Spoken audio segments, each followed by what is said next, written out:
Maayong hapon, aniya na ang Butuan On News Updates sa Butuan City Public Information Office. Daghan sa mga mag-uuma sa dakbayan sa Butuan ang nakabinipisyo sa fuel subsidy.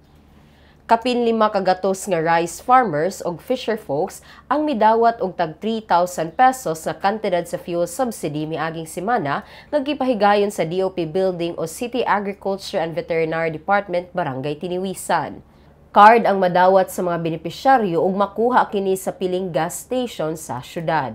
Ang pag-apod-apod sa fuel subsidy pinaagi sa pagtinabangay sa City Agriculture and Veterinary Department sa lokal nga pagamhanan sa Butuan ug Department of Agriculture Caraga. Ang paghatag sa fuel subsidy base sa rehistradong farmers o fisher folks sa Registry System for the Basic Sectors in Agriculture kon RSBSA ug nakaschedule ang distribusyon.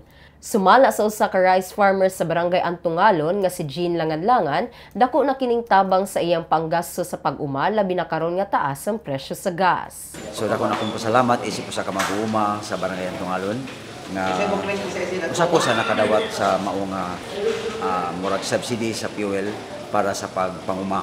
Tungod kay sa figure nga 3,000 pila man ka liters na kumapalit ani unya ang akong uma naganamang ka mga 2 hectares na lang ang tuloy mo igo ginim imbes kay personal pa kong makuha 3,000 naigikan sa subsidiya sa gobyerno dako na kaintabang man.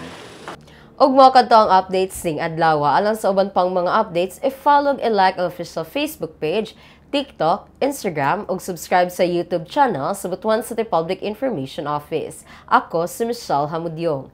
Daghang salamat.